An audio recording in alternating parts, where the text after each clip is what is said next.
Hi everyone. Thanks for joining us with Bank of North Dakota's Ask Stacy and Amanda. I am Stacy.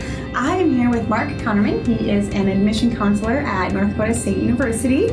We are talking today about student organizations on campus, a fun, exciting topic.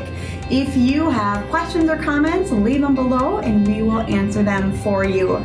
So Mark, let's talk about student organizations on campus. How many organizations are there on NDSU's campus? Yeah, so we have about 300 student clubs and organizations ranging from academic-related organizations to club sports to cultural organizations, fraternity and sorority-like options.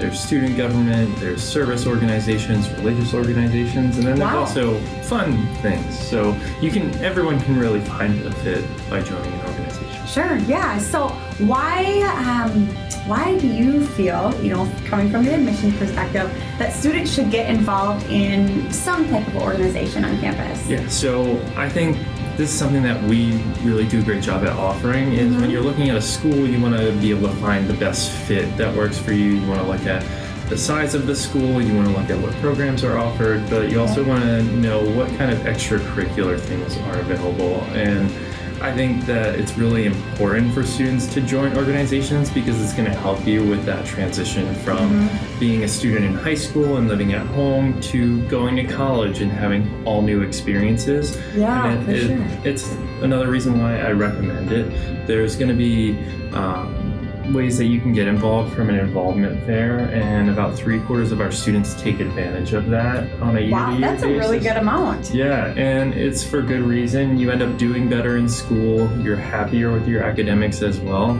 and it does help you find that fit, and that's one of the big choices when you're looking to pick a school. Yeah, definitely. I'm sure it helps students, like you said, find that fit and just find a community of like-minded individuals as well, right? Because sometimes you might not always have that in your particular classes. So what types of clubs should students be looking into joining when they're on campus? Good question. So this is something that I share with every student I meet with is I personally didn't take advantage of joining clubs and organizations when I got to school, and really that just makes your life harder. I always recommend once you know what you want to study, try to find an academic-related organization. So if you want to go into engineering, we have 30 clubs and organizations that you can go into. If you want to go into education, or if you want to go into pre-med or anything like that, there's going to be an academic club for you where you would be with other like-minded students. You can form study groups, and upperclassmen can be mentors for you, and there's leadership opportunities as well. Yeah. And then I always say find something else that you're interested in. So maybe you like playing baseball in high school. We have a club baseball team, or a club rugby team, or a club volleyball. There's also intramural sports that you can join, and really the opportunities are limitless for you to engage with the campus community. One thing that I think is really special is if you don't see a club or organization that you want, and you can find our list online of all of them, is you can start your own. You just need 7 or 8 people, and you can start that organization.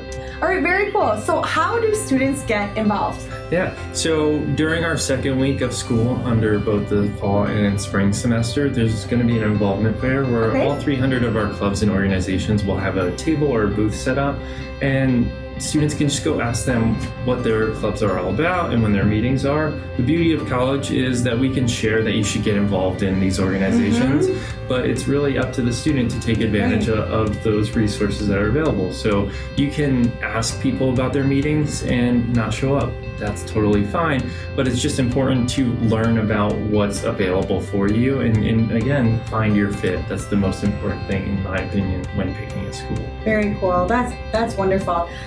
Thank you so much for providing this information. Absolutely. I encourage all of you to truly look into the organizations. Like Mark said, he wasn't involved in organizations when he was at school.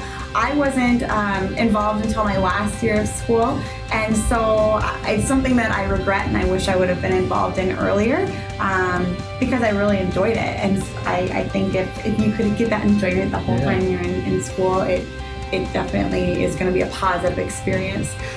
Anything else you want to add before we end the video for the day? No, but thanks for having me. Perfect. Yes. Thanks so much for talking with us about this today, Mark. Of course. Appreciate it.